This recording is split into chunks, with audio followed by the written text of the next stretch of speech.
your friends to a truly unforgettable holiday experience. On behalf of the City of McAllen, thank you for joining us today. I can't wait to see you at the South Pole Illuminated Festival presented by HEB, and especially the Driscoll Electric Parade.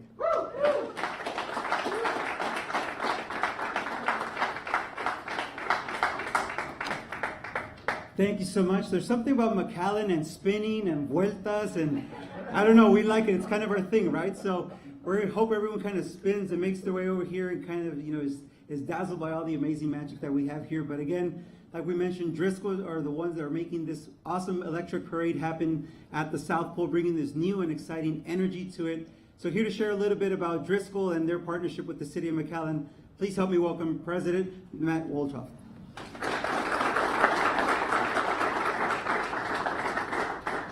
Well, thank you all very much. How can you not be excited about that? The trombito that's so cool, and our kids are going to love it. To the mayor, to the city commissioners, to all of your team, I want to tell you first of all that we are honored to be a part of the parade. We've been part of the parade for several years now, and it's one of those events that you just like. It's amazing. It is world class, and so for all of you that work on that parade, I'm blown away, and our team is blown away, and we're so grateful that you include us in that celebration. And this is just that next step. So when we had this discussion just recently about coming together and partnering on the electric parade, this was not a hard sell, right? It was just this is such a great idea, and it's going to mean so much to our members of our health plan and our children in the hospital, and all of their families. And we plan to bring out, allow a lot of our families and patients and, again, members of our health plan out to the South Pole to enjoy it. We value our partnership with the City of McAllen and always have. And while the hospital's been open for 6 months, we've been serving the kids of McAllen for much longer than that, for decades, through our specialty clinic here on Ridge, and even before that, as being the only designated children's hospital in South Texas. And so McAllen is near and dear to Driscoll's heart, and it's we feel very much at home here, and we are just so proud to be a part of this Christmas celebration. I want to echo Ike's excitement about the actual parade coming to the hospital. That is going to be really, really special. And for those children that may or may not even be able to be at home for Christmas, that's going to bring Christmas to them. And with the trompitos and with Santa Claus and everything that's going to come with that, I know our child life specialists in the hospital who help try to make our children feel like they're not in the hospital. They're extremely excited about that, and they'll be a big part of that as well. So again, just want to say we're grateful to be partners with the City of McAllen on this. Want to wish everybody a very Merry Christmas and Happy Holiday season.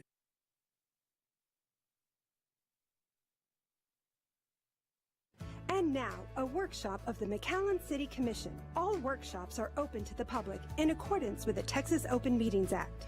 These workshops allow for detailed staff presentations. Good afternoon, everyone. I'll call this meeting to order. The day's December the 9th, and we're here at City Hall, 3rd floor. Item number 1 is present questions to staff relating to today's regular scheduling meeting. Are there any questions for staff? No questions, Mayor? No questions, Mayor Pro Tem.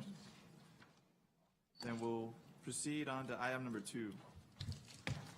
Mayor Pro Tem, I was approached by Assistant City Manager Jeff Johnston and Director of Risk Management Yolanda Perez not too long after becoming City Manager with the concept of rolling out AEDs throughout the city, and they've done some research and would like for the Commission to consider a program related to providing this within city facilities. So, Jolie? Yes, all right.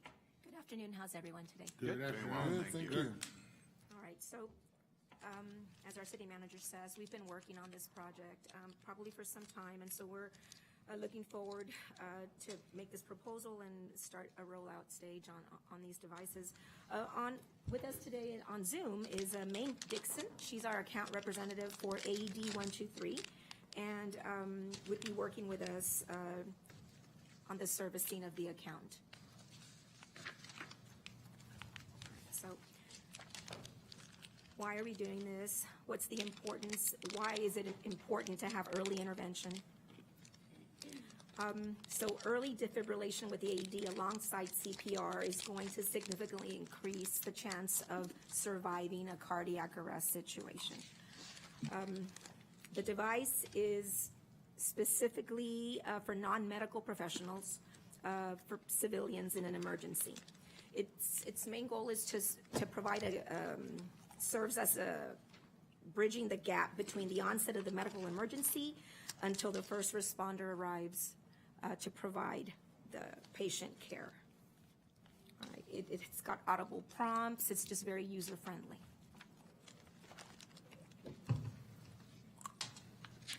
All right, so for us, the AED program initiatives start with educating our staff about the awareness of the AED unit itself, the location, proximity, contacting 911.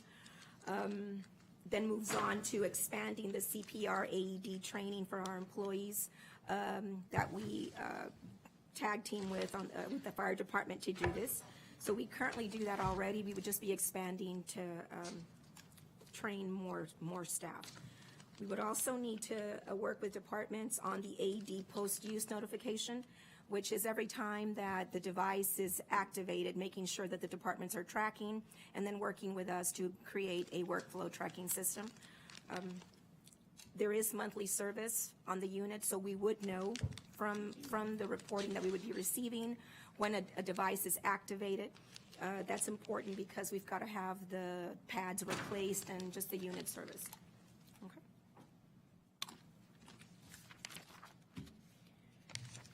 As I mentioned a bit ago, we will partner with AED 123. They are a by-board vendor. They've got significant municipality experience. As you can see there, quite a few municipalities and counties. The device that we're proposing is the Stryker LifePak CR2. All right, and again, it's easy use. It's got the audible prompt.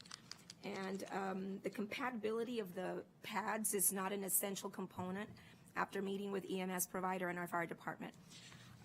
It's not a critical thing. It can be done easily. All right. The program would include a monthly service plan. As you can see, it involves the installation of the wall cabinet. We've got there would be a local technician here to service the equipment. It does include the replacement of the batteries and the pads, all software updates. Should there be a repair, it would include a loaner, okay? The monthly inspection reports, and of course, registration with the EMS and our fire department to ensure that they're aware of all of the devices that we've got all over the city, all right? And of course, the 24/7 customer service. We're proposing right now 51 AEDs deployed across the city, 46 buildings. And then these are the locations that we're looking at. North McAllen, roughly 10 locations, and then center or mid McAllen, 23, South McAllen, 18, as you can see on the map. So a total of 51. All right, the larger departments, obviously, Public Works, Parks, will have one at different sub-facilities across the city. And that's it. Mayor Commissioners, I just want to add, this is a thoughtful program that Yoli has put together in a meaningful way for us to provide enhanced safety and security for the public. I know that she worked diligently with the fire chief and our EMS provider on where the units would be deployed, and so they're aware that they would be available as they dispatch to those locations.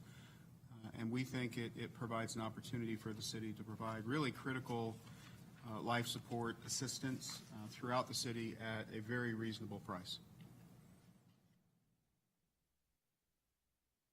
So there's an upfront capital expense, and then there's a monthly maintenance, right? Yes, Looks like 53 or so units. yes. And how fast is this? How fast can it be done? Probably about 2 to 3 weeks to have the rollout started. So we were gonna have an influx of, especially winter Texans that really participate in a lot of this. Absolutely. The instructions you use, is it pretty much lawyer-proof? That was Easy the now. first meeting we had. To the four attorneys at this table? Yes. I mean, is it kind of like self-explanatory? I mean, does it walk you through it, or do you have to read a pamphlet, or what? No, it's very user-friendly. It's you press a button, there's an audible that just Oh. walks you right through it. It tells you everything. Okay. Yes. All right, And they're user protected, so you could not deploy on yourself. the device if it was not necessary. Oh, I see. Correct. And how long is the contract on the service, the monthly service?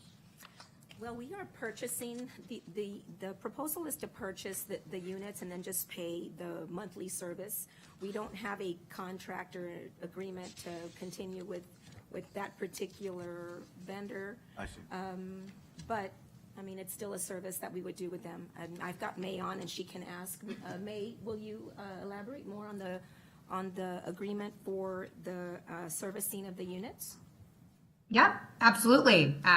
Hopefully you all can hear me. Yes. Our standard terms for the service portion is 36 months. We have cities who are flexible with that. You know, some are only required to do 12-month agreements at a time with the option for renewal. And we have some cities and counties that sign up for 5 or more years, just depending on what is necessary.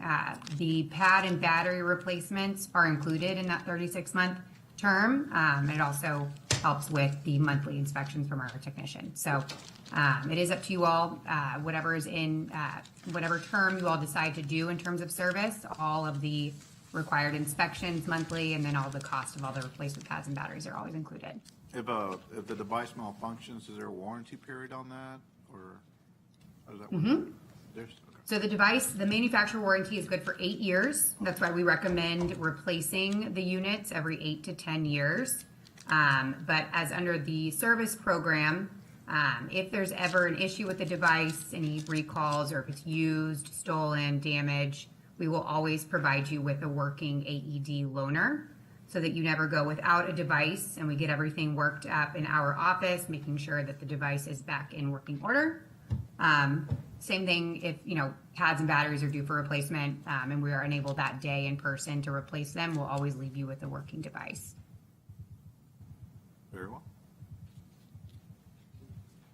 One of the locations that you have here is Bear County. Is that all of San Antonio or just the county part of it?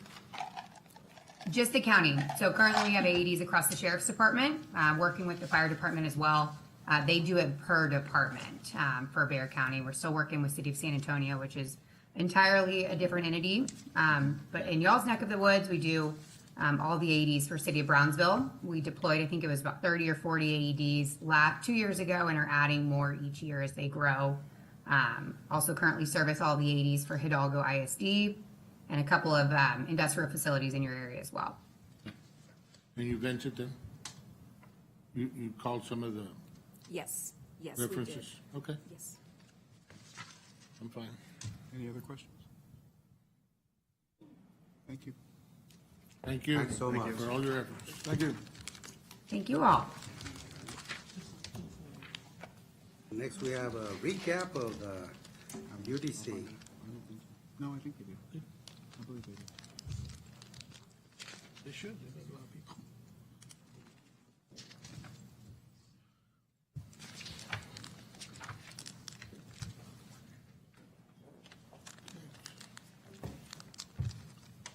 Howdy, commissioners. Howdy. So yeah, we're here to Forever an Aggie. recap. I am an Aggie. Always be an Aggie. We're going to Las Vegas. Anyway, yes, this is a recap of the UDC town Not the halls. playoffs? Wish you were going somewhere no, else. No, not the playoffs, right? No se oyen.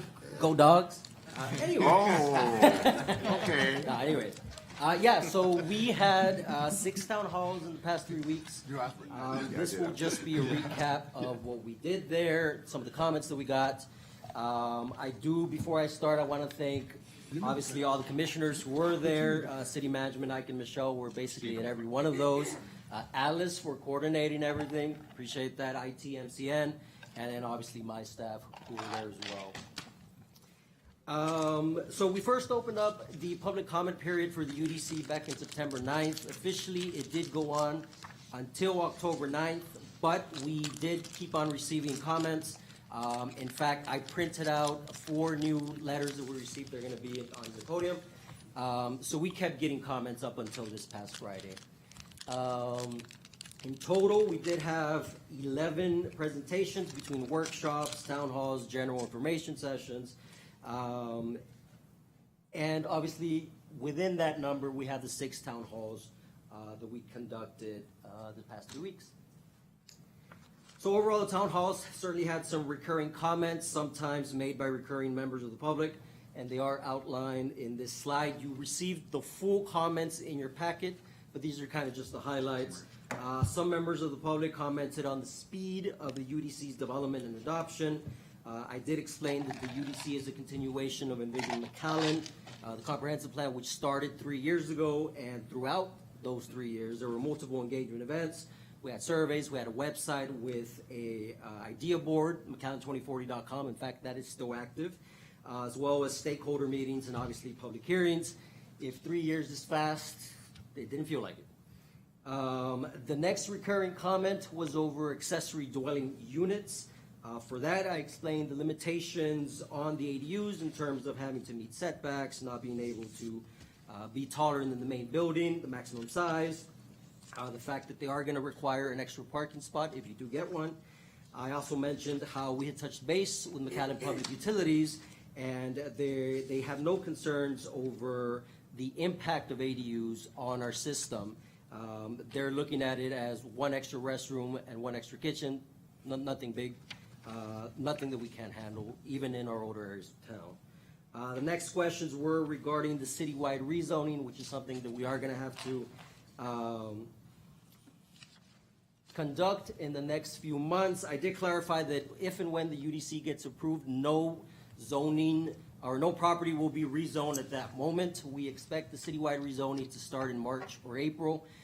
Give staff about 3 months to work on that process. It is going to be a systematic process. We're not going to rezone the whole city at one time. It'll be piece by piece. My idea is to try to rezone like for like as much as possible. So if the property is currently AO, we'll rezone it to AO. If it's R2, we'll keep it R2. Obviously, when we send out those notifications, the owners will be able to come in and talk with us.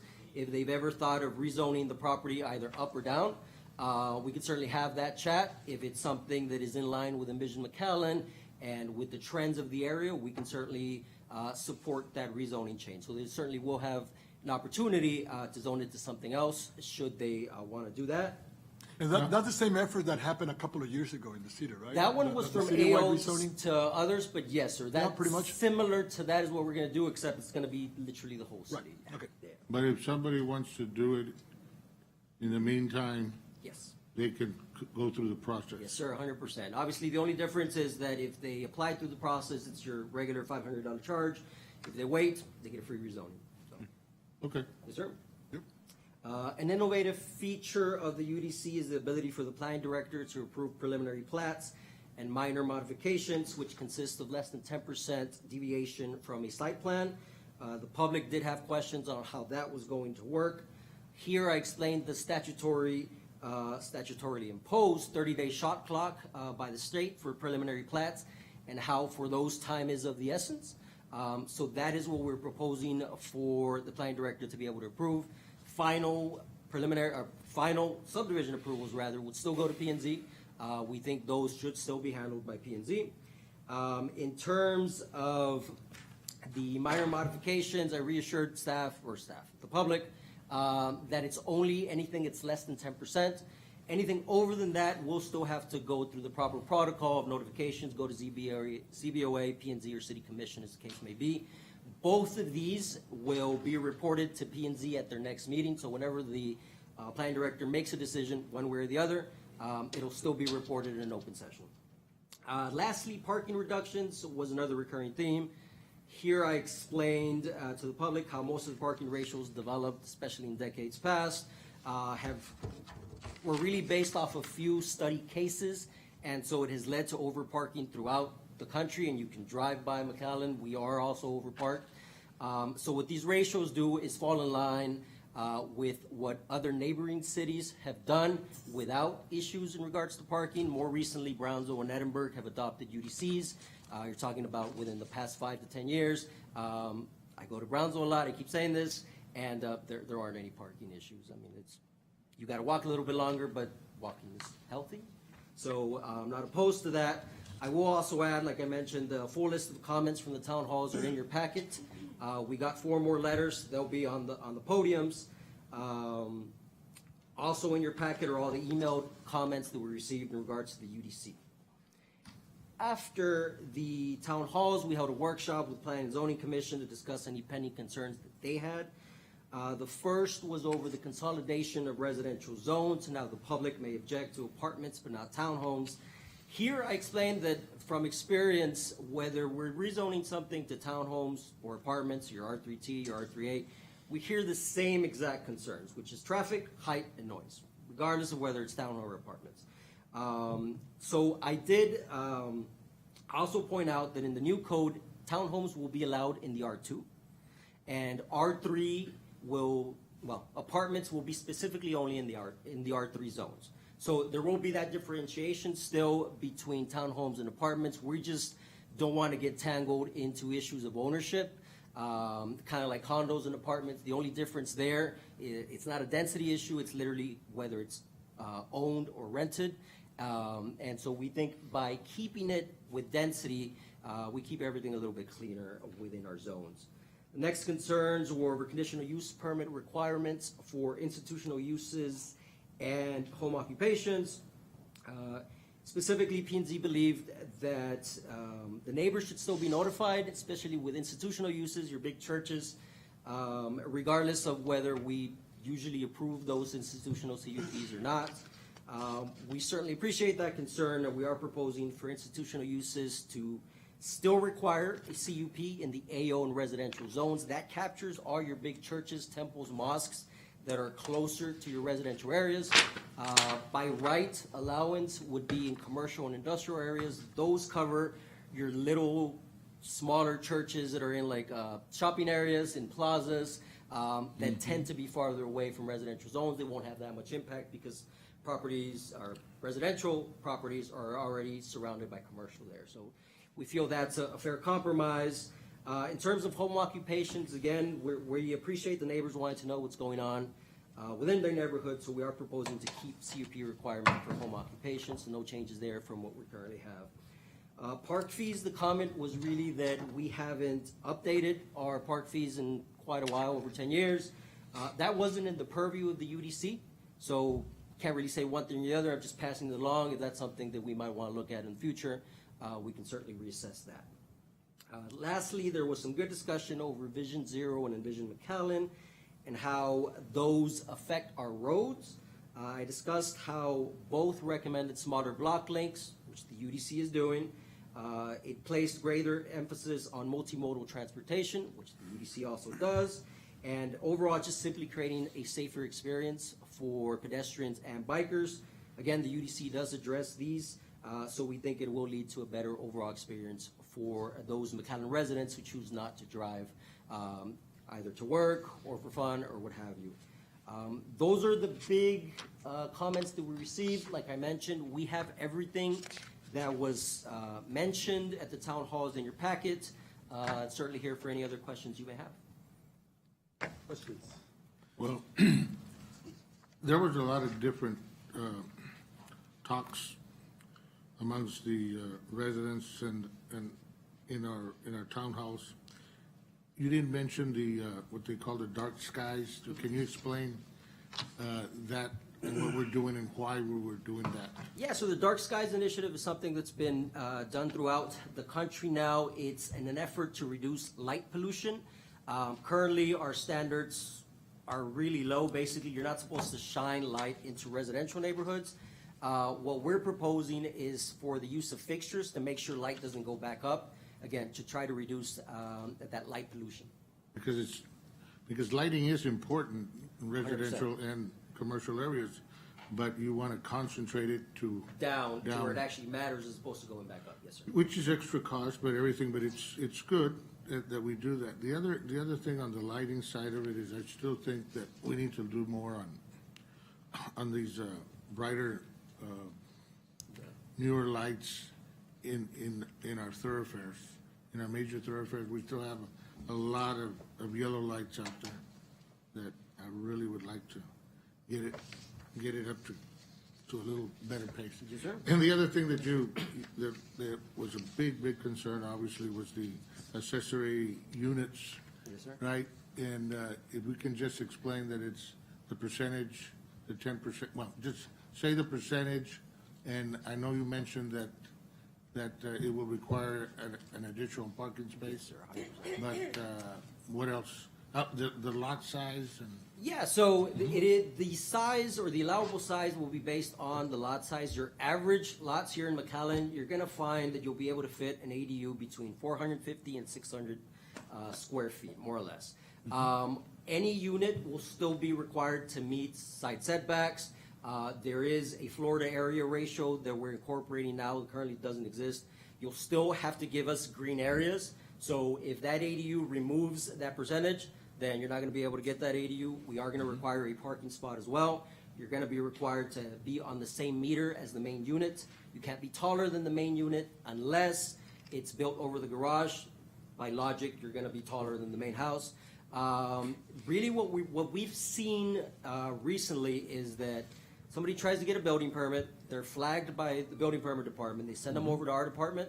We give them a CUP and we say, well, now you wait 4 to 6 weeks until you can be heard by commission. Obviously, contractors need to move on. They need to deploy somewhere else. So by eliminating that 4 to 6 weeks, we think it's something that will be beneficial and it'll get the ball rolling. And we have, for public consumption, we have received a lot of individuals or a lot of residents that do want that smaller little mother-in-law units or whatever you want to call them, because it's important, and they want to have that little extra bedroom instead of enclosing a garage and doing that part of it. So I really do think that it will beautify it if it's in the back and it still falls within the setbacks, and there still has to be greenery out there. That's why if they don't meet the green standard, they're not going to be able to do it. So I think it's a conscious effort to do that. Obviously, we can modify it, as we see and as we go. The other thing that I'd like to talk about a little is still the carport issues, and we still get a lot of requests on how to handle existing carports that have been there for many years, and then now current ones that are looking at doing, and there's just been a little inconsistency on how they're awarded and how or not awarded, the issuance of a carport. So somehow, some way, maybe not through this code, but we need to look at that still to try to get a more balanced and a more equitable and fast yay or nay type scenario. Yes, sir. That's all I got to say. On the director approval? Yes, sir. Is there a mechanism for either ratification or overturning at the planning and zoning level for that? Any decision made by the plan director, whether it's for or against, can be appealed to P&Z Commission or ZBOA, as the case may be. Oh, that's Yes, right. sir. Yes, sir. Okay, but it never would have to go as far as city commission, would it? Depending on the type of variance, possibly. Oh, I see. Yeah, depending on the type of variance. Okay. You gave one example of where a contractor wouldn't have to wait another 30 or so days or whatever. Any other big kind of examples of where on this UDC it's going to be easier, maybe faster for development to take place? I mean, I've heard some positive comments from developers. Just this afternoon, I got a call, hey, in favor of it. And so I know there's a lot of good things there, but what would you say this is going to help streamline and expedite the development process? I Just think kind of big the picture. minor modifications is a big game changer because these are, again, less than 10%. So if you required 3,000 square feet of landscaping and you tried really hard, but all you can give us is 2,900, today you would have to apply to ZBOA, you wait 4 to 6 weeks, and a lot of times we're going to recommend approval, right? I mean, we get it. We try to work with the developer. Here you're cutting that time, 4 to 6 weeks. It's something that a director will be able to do. Approve it, get you back on track, and hopefully get you a building permit or whatever. That big difference is part of streamlining. It's part of something that we heard when we began with Envision McAllen. We wanted to be more streamlined, and I think that accomplishes that. Yep. Sounds good. Mayor, Commissioners, before you let Edgar go, he was so gung-ho about this presentation, he didn't let me get a word in. Sorry. But I really wanted to take just another minute to compliment Michelle Rivera, one of our assistant city managers, and Edgar on the monumentous effort they put into working through Envision McAllen and transforming it into this code that they're going to present to you tonight. The time they spent, I think, is evident by how quickly Edgar can rattle off the facts here. I think he probably can recite it faster than we could the Declaration of Independence when we were in elementary school. But it really was fantastic. Edgar, you had yourself and many members of the planning department at each of the town halls and spent a lot of hours engaged with the public. And we really appreciate the effort you put into preparing this and for the commission. Thank you. Love it.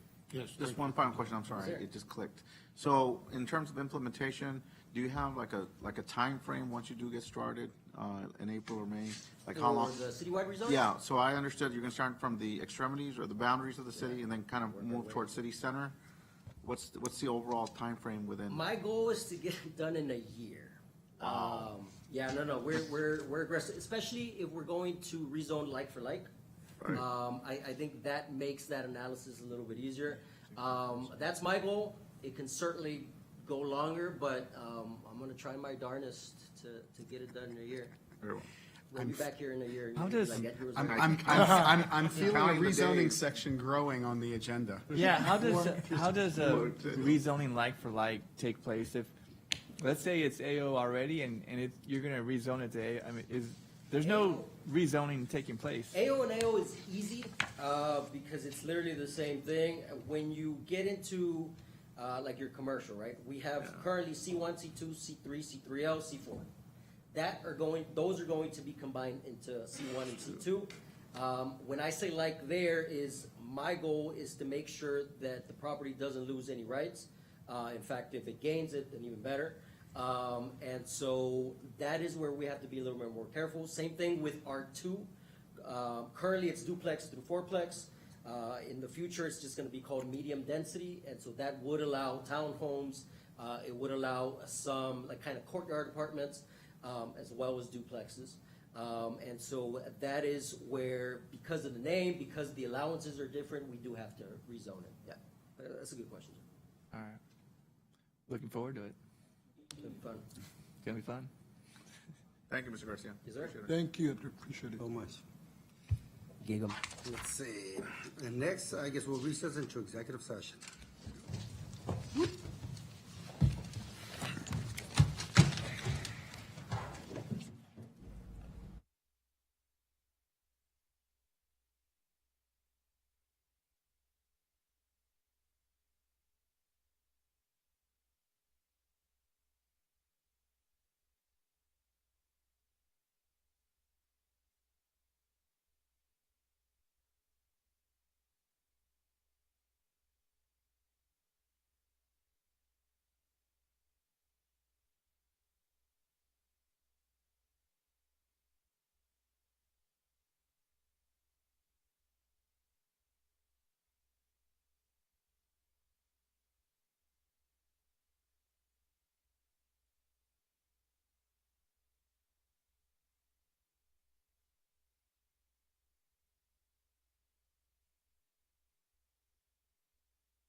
and our workshop is hereby closed.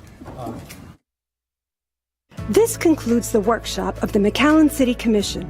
Workshops are held every second and fourth Monday of the month, convening at 4 p.m. at the McAllen City Commission chamber on the 3rd floor at McAllen City Hall. Public comment, we have Jorge Cruz Sainz.